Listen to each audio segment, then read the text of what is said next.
Normal. I didn't realize. What's that? We are back to normal. It's more all or relative, less. I guess. Relative to how we live or to life. Or Baruch Hashem. Baruch Hashem is good. okay. No, how's Yom Tov finished for you? On a high? It's always on a high, a quiet high though, you know what I mean? Not too excited because we're getting older now. Don't want to have too much excitement. Very nice. I love Yom Tov. I love Rosh Hashanah. Sukkot was very nice. The weather was good apart from maybe one day. So all good. Amazing. Just now trying to drive the sukkah out is a bit of a problem. Yeah. Going around in circles in that one. Yeah. I leave that to Brian. I did the cooking. Brian does the sukkah. Okay, fair enough. Yeah, of course it is. Yeah. Okay. So it's so easy now just to make meals for Shabbos. It's like it's an absolute doddle. It's wonderful. Yeah. It's like it's the easy way out by now. Well, I think you can breathe in the middle of the week. And also, now I remember all the days of the week. When Yom Tov comes, it's a little bit hard sometimes to distinguish one day from another. So yeah, it all kind of falls into place. It's all wonderful. I'm just now getting ready parcels for my grandchildren for Hanukkah. So because they have to be sent at least a month before because the post is still, it's really awful. So I'm getting ready now. I've just made them all Hanukkah cards. It's very organized, to say the least. Well, I like them to get things on the day. And also because of the way the calendar is this year, a few have got birthdays at the end of the year as well as having them at the beginning. Just do it to cause me worry. No, it's a pleasure. So we're doing that. Yeah, we're doing that this week. Okay, so we've got good things going on apparently. Absolutely. I mean, the good things going on apart from what's going on in the Sedra. So we've got good things going on all the way around. Oh, there is actually very good things going on, and we're going to get right in so that we don't run out of time. Good. Praise Hashem. We've got a lot of things. Let's just let this one in.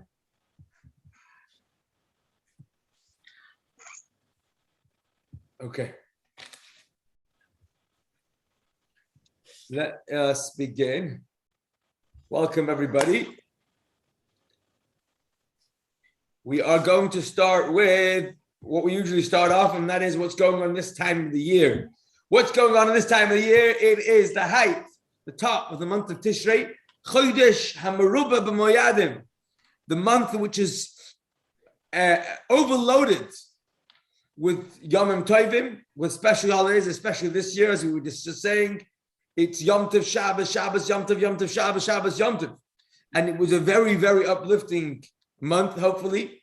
And then, as we build up the momentum, we reach the top of the month, which is this week, where today was Chof Zayin, the 27th, Chof Ches tonight. And as we're getting towards the end of the month, we're continuously building up because we're not slowing down.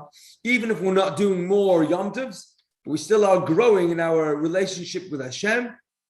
And that's now the height of Tishrei. And the height of Tishrei is this week. And as we reach the top, we get over to Rosh Haidesh, and which is more or less, arguably, the first Rosh Haidesh we'll celebrate this year. Although in 5782, Tavshin Pei Beis, which began on Rosh Hashanah, and Rosh Hashanah happened to be the first day of the month of Tishrei, and therefore would also have been Rosh Haidesh. Nevertheless, we didn't celebrate it as Rosh Haidesh. We didn't mention it as Rosh Haidesh. We were too busy talking about the fact that it's a new year, and it's the head of the year. So the first time we'll celebrate a date of Rosh Haidesh, the celebration of the new moon, it'll be this week, Tuesday night, Wednesday, tomorrow night, Wednesday, Tuesday night to Wednesday night, Thursday, which will be 2 days Rosh Haidesh, and we'll celebrate the fact that the moon renews. It's our Yiddish calendar, and we've spoken many a time. Of course, when it comes to Rosh Haidesh, it is a constant reminder, as Yiddish people, come what may, even if we've had heights and we're in a low, we do not give in. We refuse to give up. And the moon reminds us that we have to continuously try to build back up, because as we do, the moon grows again and it shines even stronger, and it gets stronger and stronger with a new month. And that's what the new month tells us. And the Yiddish people, we count to the moon. We count to a lunar calendar. And that's this week. And it happens to be, we're counting to Mar Cheshvan. And Mar Cheshvan is the month that has no Yomim Tovim, at least not in a literal sense, in a basic sense. And the Yom Tov, on the specialty of Mar Cheshvan, ties into the same specialty of this week. What's so special about this whole week, besides for being the height of the month of Tishrei, and besides for being the week as Rosh Haidesh Mar Cheshvan, it's the first full week. It's the first week in which we get to put into action all those important things that we have picked up over the high holidays, over Sukkot, over the festivals, over the Yom Tovim. We have loaded up with many, many good experiences, many, many inspirational moments and rituals that we've been through.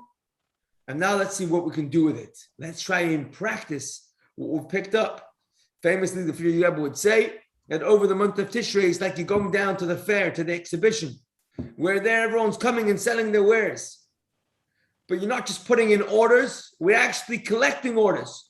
We are stocking up our trucks, loaded up with goodness, but they're all packed up.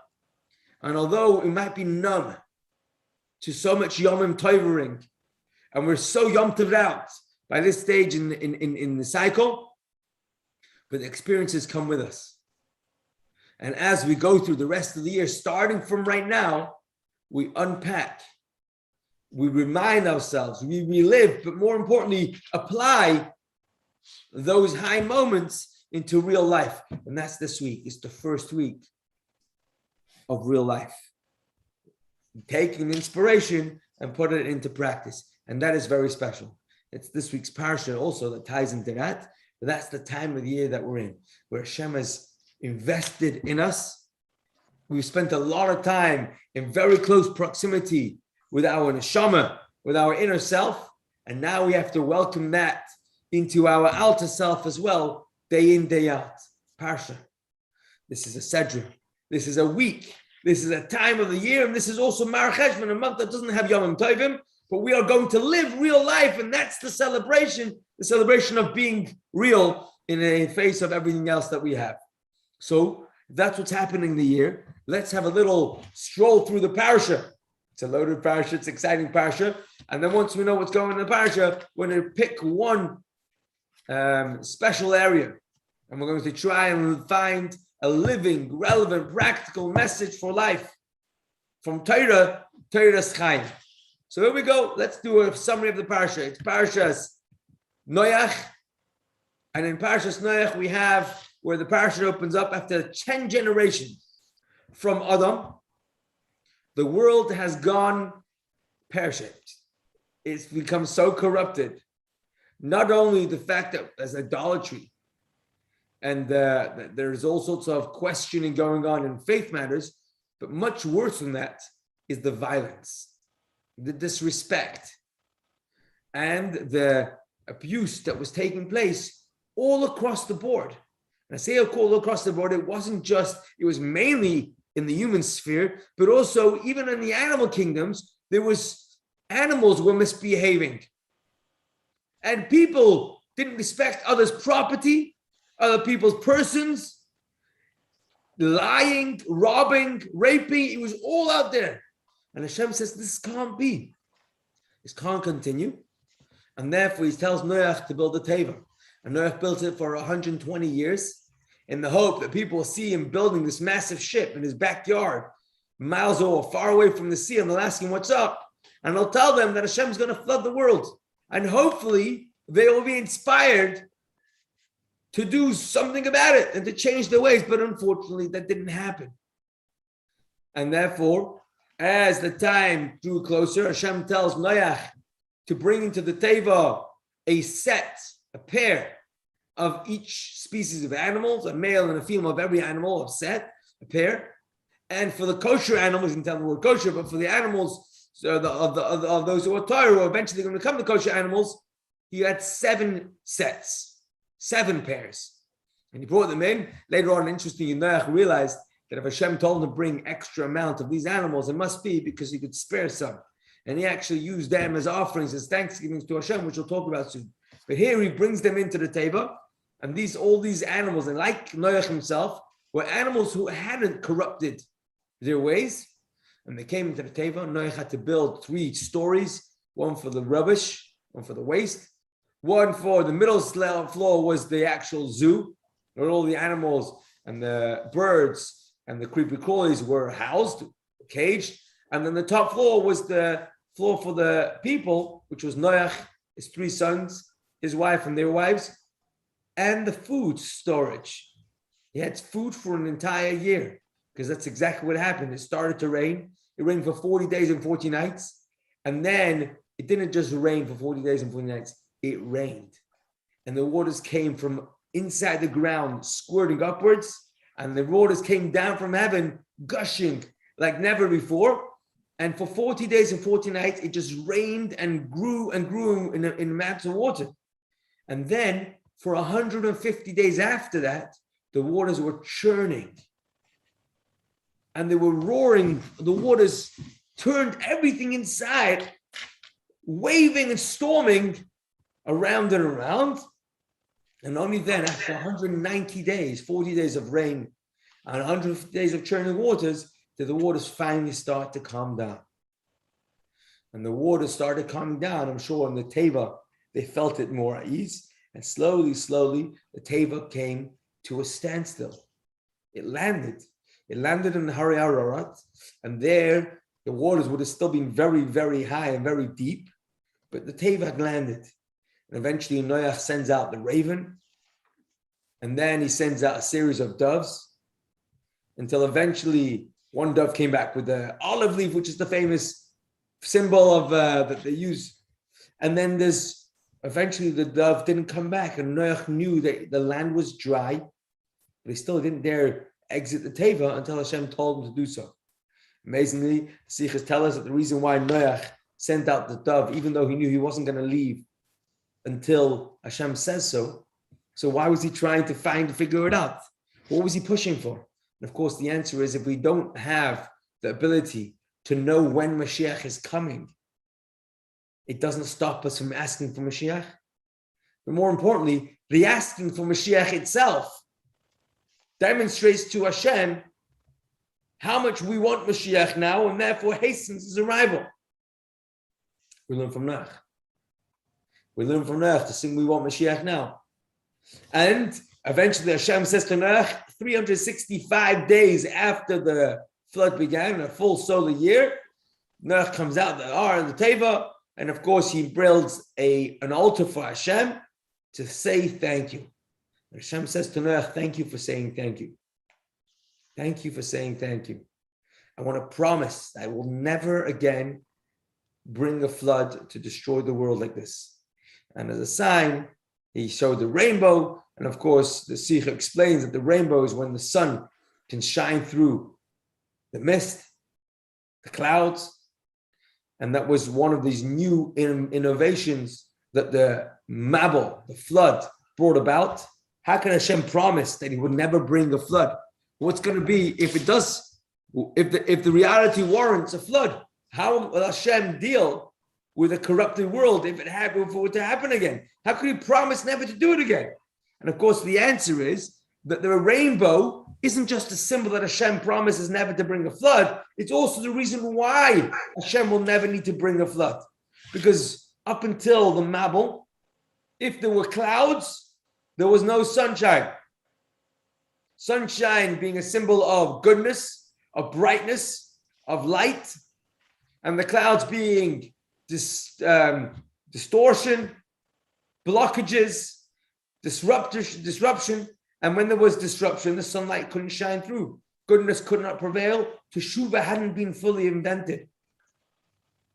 And a big part of the Mabel was that now humanity had been upgraded.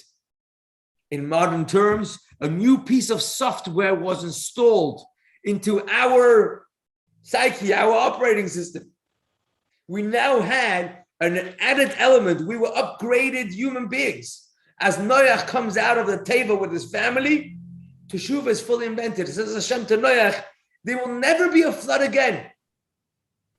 Because there'll always be the option to come back home. Not only the option to come back home, there'll be a desire to come back home. That was the promise. Not Hashem says, I'll ignore it, even if you misbehave. Even when we misbehave, we'll want to come back. The sun will still shine through. There'll be a rainbow. The sun will shine through the mist. And as the Zohar points out, that the rainbow, which is beautiful colors, will become the sign of Mashiach. What's the sign of Mashiach? When the sunlight, the brightness, the goodness shines through the dark. And then not only is it bright, but it's beautiful colors as well. Fascinating idea of the rainbow message. But we want to continue towards the end of the Parsha, that after the whole story of the korbanos that Noach thanked Hashem with, the offerings, and then he goes on to have the promise of Hashem. This is the story of when Noach plants a vineyard, and unfortunately he gets drunk, and his youngest son Cham takes advantage of the situation. But the other two sons, Shem and Yafes, were very respectful. Then they're being blessed, whereas Noach Cham gets cursed. And the Parsha ends off that then after Noach, there were 10 generations until Avraham Avinu. And in those 10 generations, although they were a few short generations after, not so short, but a few shorter generations after the whole Mabel, and they had this upgrade of Teshuvah installed into them, it didn't make us perfect, as we know. Humanity didn't become perfect, but that's not what life's about. Life isn't about being perfect. Life is trying to do the next right thing. Trying to do the next right thing. So when they got it wrong, they had to correct the mistake. And there were mistakes. There were mistakes to be corrected, included in this week's Parsha, before the days of Avraham, not long before him, where the people gathered together, masses of people, and with this most cutting-edge technology, tried to create scientific innovation. And they were building an enormous, enormous tower. Unfortunately, Hashem looked down and saw that their intentions were to fight godliness. And Hashem destroyed the tower, but more importantly, created mayhem between them so that they could no longer join forces in their efforts that would lead them to where they were. And Hashem created different languages. If you think about it, does it really make sense ever for different languages to evolve? Not just to evolve, but the languages don't evolve out of each other. Many of the languages are so different, they're not like all Latin-based. Latin's one of the languages. So how did it ever happen that we have different languages? Well, according to the Torah, the answer is very clear. It was by design. Hashem created a mess of languages. And it was intentionally so that the people would have a challenge of communicating and therefore disperse. And as they dispersed, they each had an opportunity and a chance to be able to rethink their ways. At the end of the Parsha, we have Avraham Avinu hits the scene. And after 10 generations, Avraham finally is going to be the person who's going to champion Hashem's ways. What a loaded Parsha.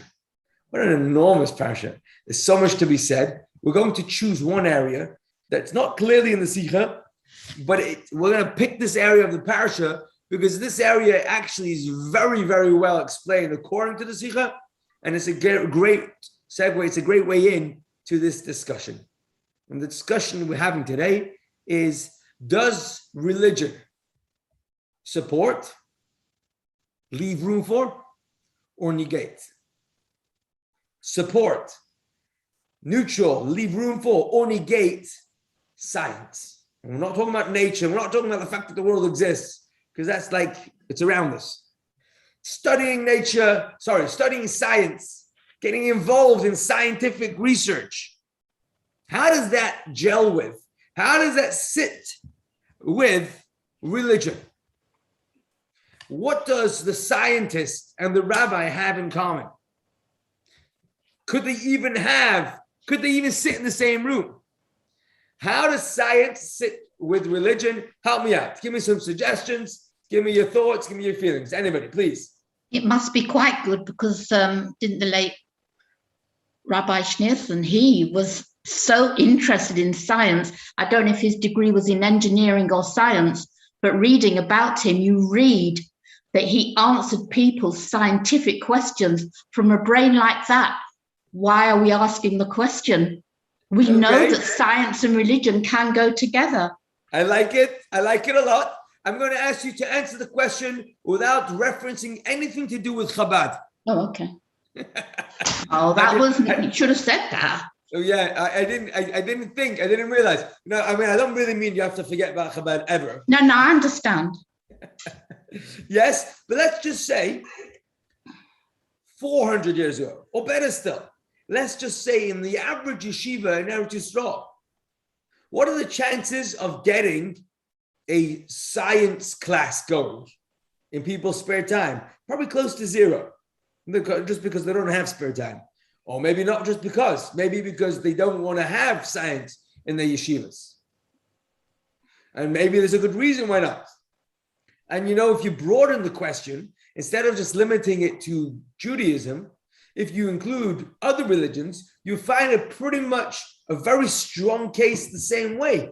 A lot of other religious leaders don't follow the science journal, and they're not the cutting edge scientists at all. Many times they have a very hard time even listening to anything to do with science. And you mentioned the Rebbe, but outside of the Rebbe or some select few masters of Yiddishkeit, giants, there are many Rabbanim who have a very hard, uncomfortable time when science is brought up. And we're asking ourselves, is that the way it should be? Does Torah leave room for it? Is there any conditions or is there any specific areas of science that are not allowed? Is it kosher? Or is it maybe okay-ish? And of course, the answer is going to be, as you mentioned, that there is definitely room for science in the Torah. And of course, you mentioned what we know today of the Rebbe. But if we think about other great names throughout Jewish history, we find the same thing. I mean, one of the major names that jump to mind is the Rambam. Mm-hmm. Rambam was a doctor, a philosopher, who in his Code of Jewish Law, in his book of Halacha, quotes the discussions between the Greek and the Persian philosophers in regards to how many times larger is the sun than Earth. But he's quoting non-Jewish sources. He was obviously very well versed. But that's the Rambam. In the Gemara, we have references to people who are very well versed in sciences. So throughout the generations, there were many great sages, the Alter Rebbe, the Vilna Gaon, the Ramchal, the Ramban, there's loads, so many names who are famous for their knowledge in science. One of my favorite stories we always read to the kids is the story of the Sundial and the Alter Rebbe, when his father-in-law, who knew that his son-in-law was very, very well versed, but he was a very well-to-do businessman, and happened to go around to different noblemen, and one of the noblemen had this major dilemma. His sundial had stopped working for 2 hours a day. Every day, those 2 hours, the sundial didn't work. And it was like all the great minds had come, and they come from France to try and figure out what the problem, and no one could solve the issue. And the Alter Rebbe, his father brought him over, and he came over, and first he wasn't going to come, and they came, Kiddush Hashem, and he basically said he named a certain distance for how far away you have to travel in a certain direction. And then in that direction, there's a hilltop. And on that hilltop, there are trees that are growing, and they're blocking the sunlight from like miles away. And they laughed at him, and they made a whole joke. And eventually, after he left, some of the guys or some of the helpers of this nobleman went and traveled there, and they actually found them. They chopped down the trees, and sure enough, it started working again. That sort of idea where the knowledge of the world we live in is very much part of Yiddish minds. And this is where we want to explore. How does it work together? In a lot of ways, the scientific halls, the academia, the world of academia doesn't really fit well with the feelings that Yiddishkeit brings and teaches. They're extreme opposites in many ways. But somehow we're going to try and figure out how that bridge works. How do those two things work together?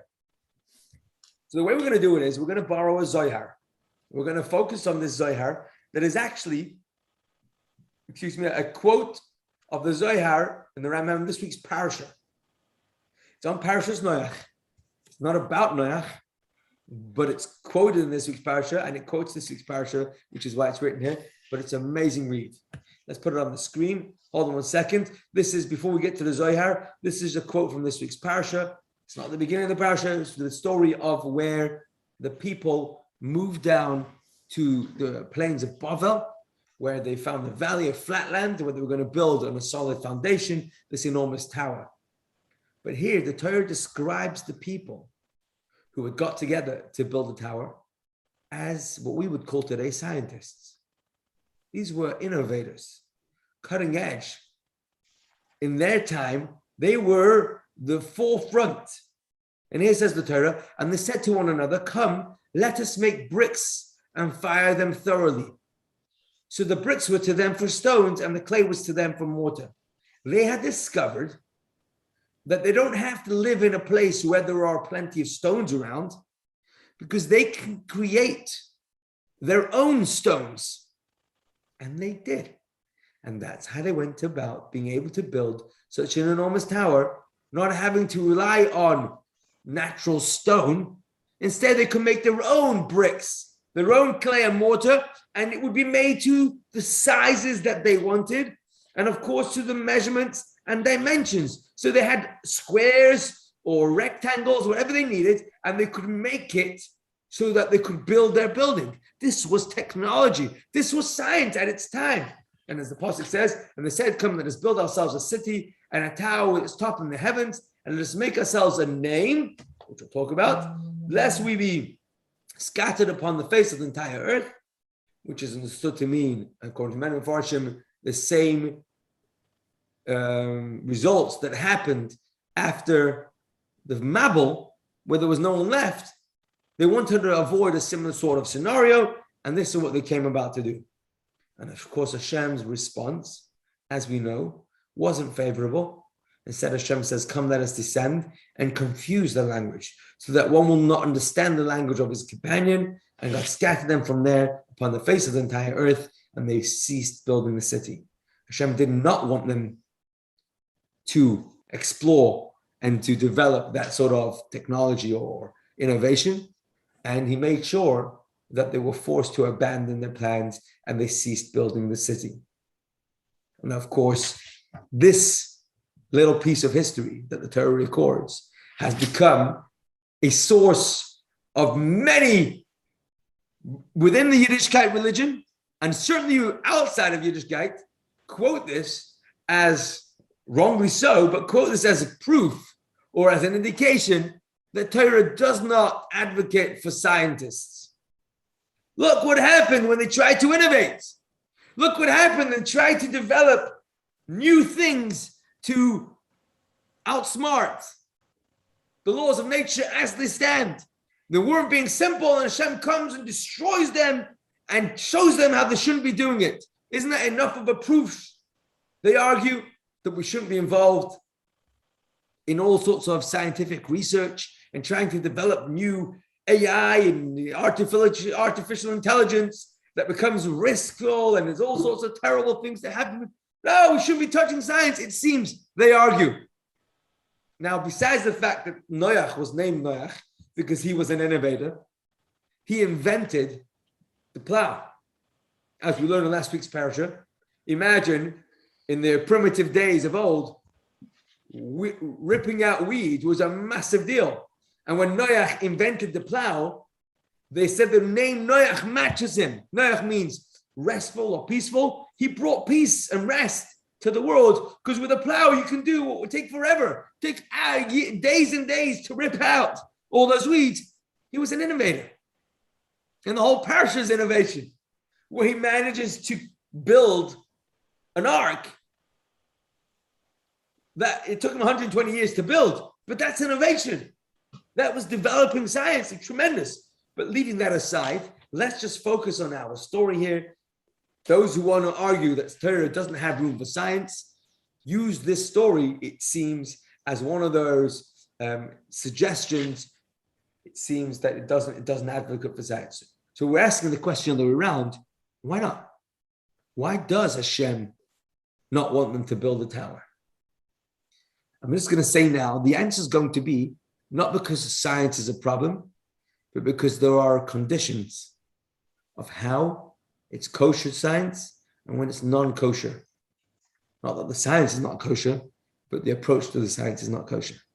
But let's leave it as a question for now. We're asking what was wrong with building that tower that Hashem felt it necessary, and the Torah records that Hashem destroyed their plans and they had to cease building that structure.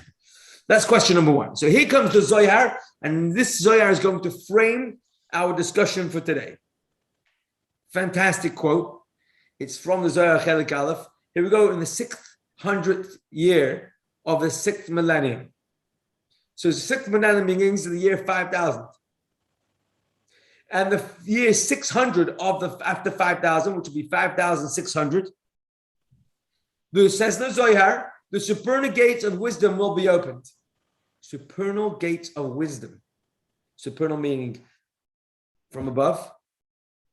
Godly gates of wisdom will all of a sudden be open. There'll be a floodgate of wisdom from Hashem. When will that take place? The 6th millennium, 600 year.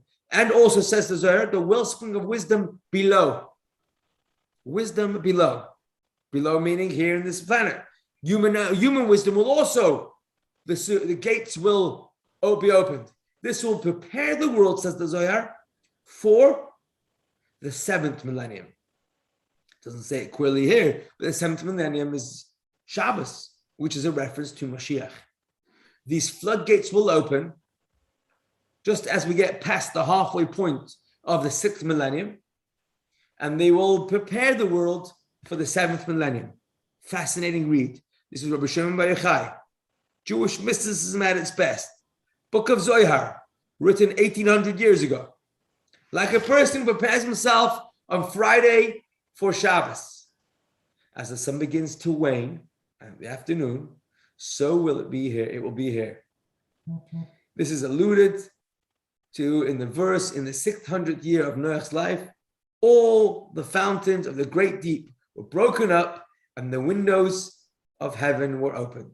Says the Zohar, quoting this week's Parshah, in which Noach, in his 600th year, experienced the flood that came from heaven and the flooding that came from earth. Says the Zohar, in good old time, the good times to come, this will be the preparation in the 600th year as we prepare for the final millennium. As we get ready, the well springs will burst forth from above and from below. Zohar talking 1800 years ago, more, and 2000 years ahead of its time, close enough, the Zohar is predicting what's going to be 1500 years before its time. Says the Rebbe in the Sikha, evidently the Zohar is referring to the fact that the gates of wisdom in general and the gates of Torah's wisdom specifically would open at that time. This did actually occur with regard to worldly wisdom. Worldly wisdom broke forth in that year. As for Torah-ism, we merited in that era, in the revelation of Torah's inner dimension, part of the Torah that had previously been hidden and concealed, Chassidus, came forth. The English equivalent, the secular equivalent, would be to roughly the 1800s. The 1800s, 5600s, was the time where there was tremendous breakthrough in human wisdom. An enormous amount of godly wisdom was all of a sudden made available to the masses in a massive way. The Rebbe is basically telling us the Industrial Revolution that exploded forth, a lot of it coming from England. And by the way, Manchester played a big role in this. A lot of this innovation has roots in actually to the what do you call it, Museum of Science and Industry. A lot of science right here. But this sort of revolution and the explosion and change that took place in the 1800s is enormous. If you were to measure the difference in the average peasant's life in the late 1800s and the change that had taken place in 50 years, compare that to the change that took place in the late 1700s, all the way back, go back 2,000 years. There was more change in that 50 years than there was in all the 2,000 years put together. And of course, as we know, since then, it's been building up momentum.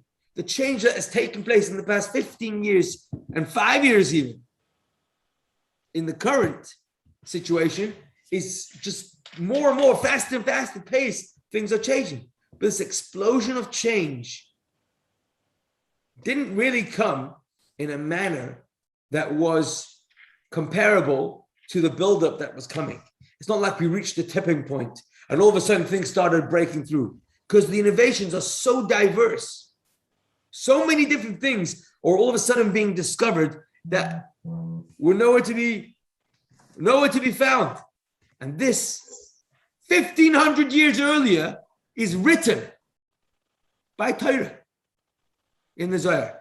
Equally, supernal gates of wisdom, says the Ma'asicha, the Alter Rebbe's times, Tanya, Torah Or, Lekutei Torah, and in general, the Hasidic way of life changed from being a small group of dedicated people in Eastern Europe to becoming mainstream Yiddishkeit in massive areas of all of Eastern Europe where the center of Yiddishkeit was.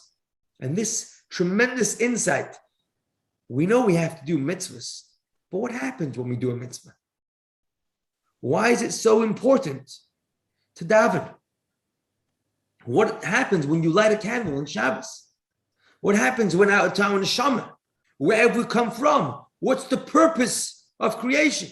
What's the relationship between creator and creation?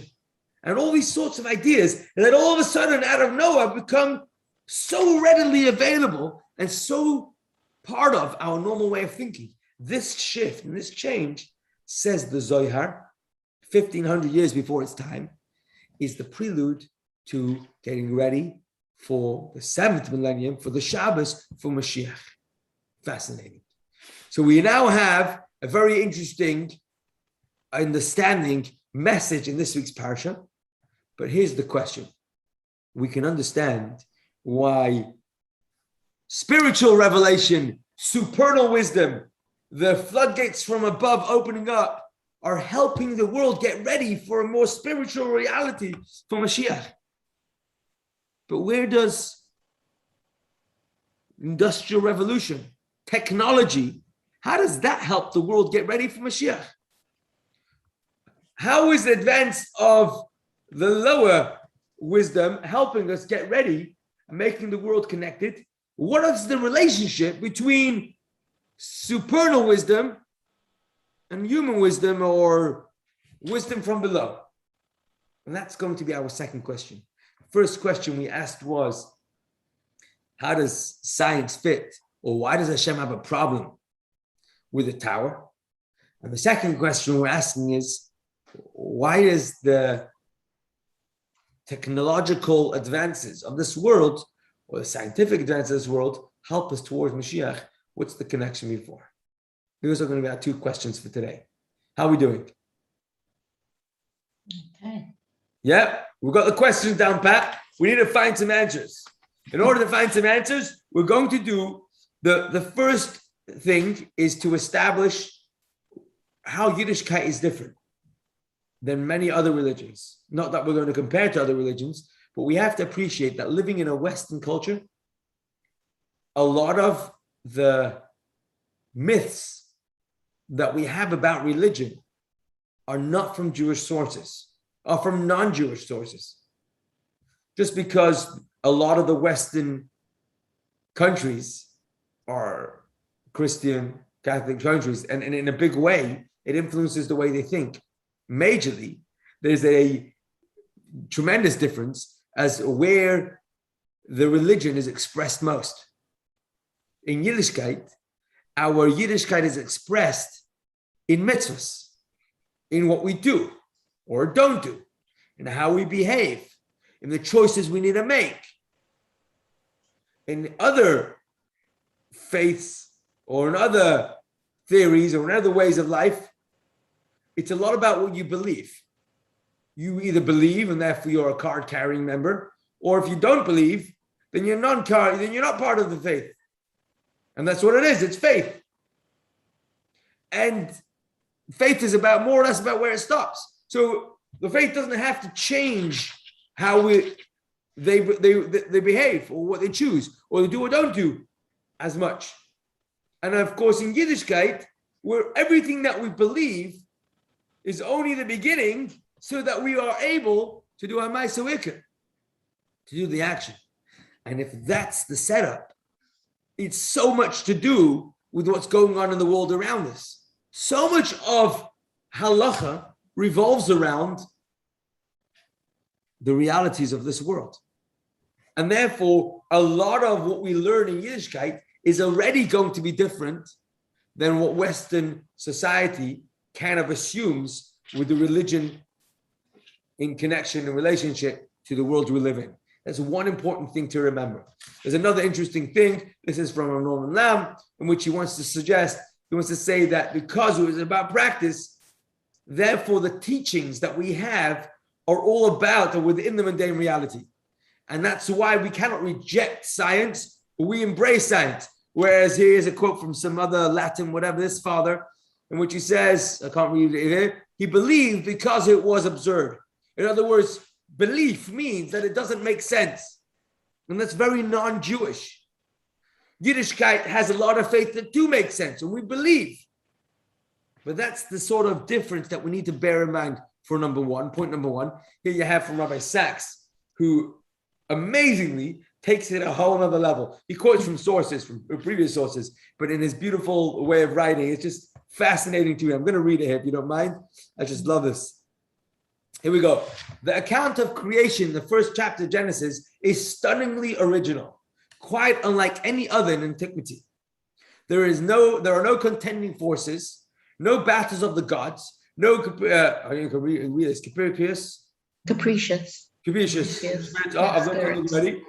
God speaks and the universe comes into being, and there's one singular force. God is not nature, but above it, transcending it and ordering it according to his words. Nature has no will, or set of wills of its own. And this was an immense intellectual leap. If God created the world, then it is, in principle, intelligible. The mist of irrationality have been dispelled, and that was a game changer. Mm-hmm. So much so, he goes on to explain, any scientist today, when we observe, what is science? We observe the world around us and we draw conclusions and we try and figure out how it works. That's what science is. Their assumption there is that it's intelligible, there's something to be understood. It's not irrational. In other words, every scientist, every bit of science that exists today is based off a Torah value. Unbelievable. Science is based off Torah. You can't have science without Torah's gift. Unreal. And it makes so much sense. If we were under the impression, like it was the norm back then, that it was the god of the sun was winning, and that's why it was sunny, and then all of a sudden it became winter, and that was the god of the sea storming away, and therefore there's no reason to assume that because he won and she won, and therefore it's going to be the same thing tomorrow. There's nothing predictable about it until we start to realize that there's a singular creation, and the creation is working in tandem, works together, and there's an intelligible understanding of what's going on. Now we can look at the world and see how we can better it, and we can improve the world because there's something to work with. It's an intelligible creation. This is a Torah value, a Torah gift. In other words, science not only doesn't negate Torah, science is based on Torah. Wow. It's just gorgeous. It's so beautiful how he puts it into words. This sort of idea is the beginning of understanding that actually science and Torah do go hand in hand. And we're going to do two things now. We're going to learn, number one, when Torah suggests, I'm going to summarize this, we don't go according to the clock. When Torah suggests we should learn science, there are 5 levels of when one learns science. And then we're going to learn the conditions over which science and Torah go together. And this hopefully will give us a practical, useful life tool. Whether or not you're into science, whether or not you prefer not to go on the bus because you've got to pay with a card and that's technology, or you'd rather need the dough with your hands because you don't want to take out the machine, you've got to plug it into electricity, or whatever other science, technological advances you don't like a phone or a computer or whatever else.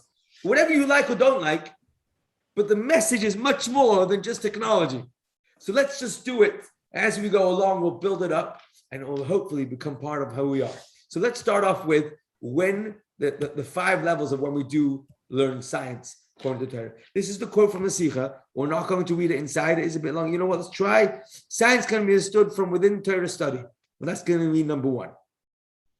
An intelligent person can understand everything about building by looking at a blueprint, and the Torah is the blueprint of the world. As described in the Talmud Brachos, through his Torah study, Rabbi Yeshua ben Hanania was able to determine the duration of a snake's pregnancy. It's there in the Gemara. He didn't learn it from no scientist. He learned it from the blueprints of the world. Fascinating. Likewise, it states in the Medrash and Medrash Tilim, Shmuel and Rishaya were able to learn all about astronomy through the Torah study. There are cases, which is number 2, when the Torah explicitly commands us to study secular topics. For example, the commandment to calculate the Jewish calendar. You got to know your math. You really got to know your constellations in order to calculate the Jewish calendar. Guess what happens if we don't have a calendar? We don't have Yom Kippur. We don't have Pesach. We have nothing. And we have to learn those calculations and those topics, even if they're secular. So that's number 2. So when we're learning in the Torah, we find science, and then we're learning because we have to learn in order to know how to figure out the halacha. There are other times where we have to learn science, or we're encouraged to learn science, and that is in a time where it's forbidden, or a place where it's forbidden to study, like in the bathroom, like when a person's bathing, or wherever else you might be sunning out, tanning, and at a certain place, or a place where it's non-pleasant smells, so it's disrespectful to be learning Torah then.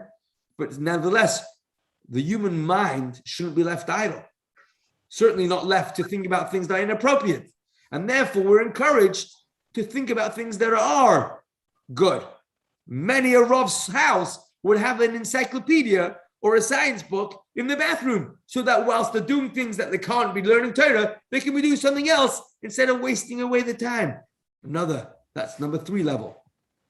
Another level is secular studies permitted when one lacks the secular knowledge required to properly understand the Torah study or to perform a mitzvah.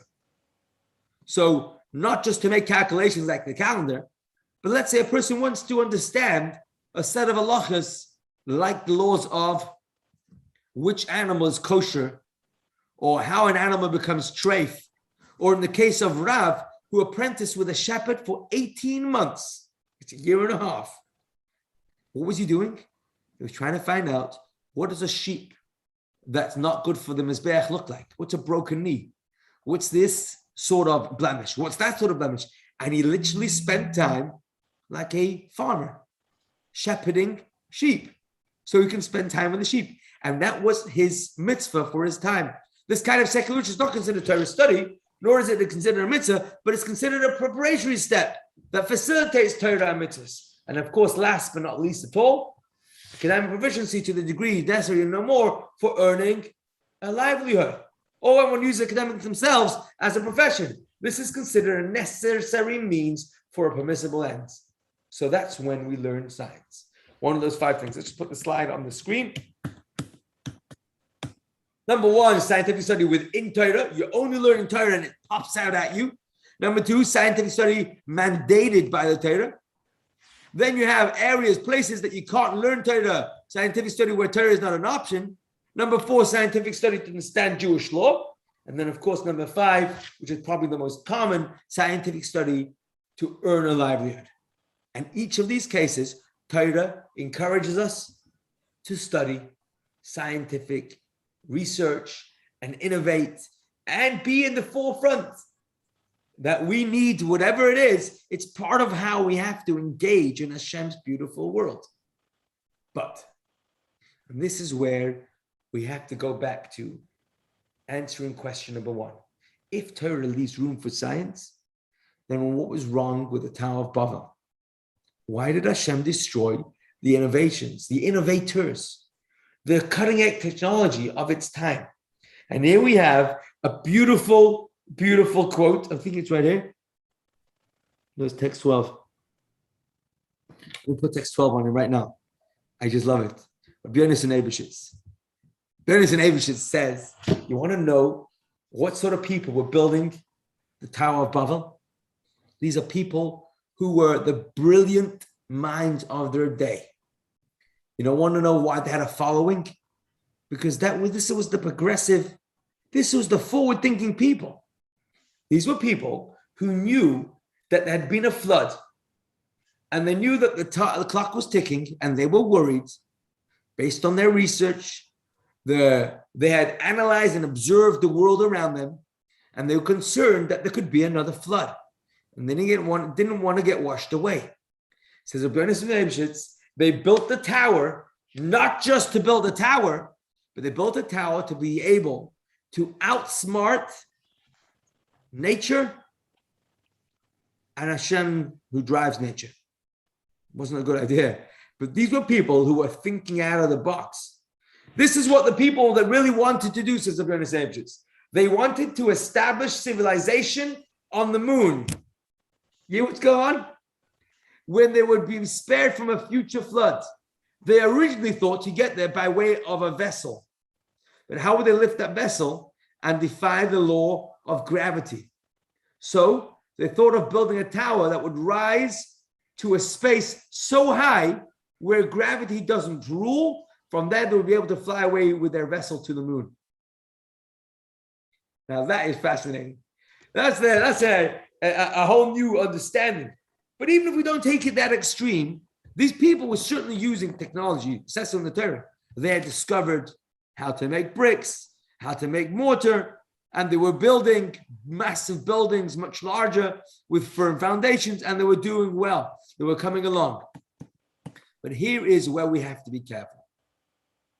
What we have to be careful about is that when we do go to learn science, and there were 5 things that we do go to learn science, we have to remind ourselves that science is a tool.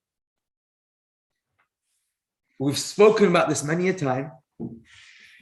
Yiddishkeit teaches us that when we do a mitzvah, it's not because we're serving our master, just because our master needs our service or wants to see us work hard or wants to see us dedicated to him. It's much deeper than that. When we do a mitzvah, it's enriching our relationship with Hashem and seeing our connection to Hashem as exactly that, a relationship between us and Hashem, is the key to understanding so much of our Torah. And it's the key to keeping that relationship fresh, because if we forget that we're in a relationship, then the relationship starts to wither. And reminding ourselves that we are in a relationship gives us the chance to encourage and enliven that relationship. But here's the analogy. You have a guy who goes to work 9 to 5 and works very hard to provide for his family. And he set up a fantastic business. And of course, when he comes home, switches off his cell phone, doesn't take a single email or a call, fully present at home, because work's only a means to an end. And he's finally home. He's great.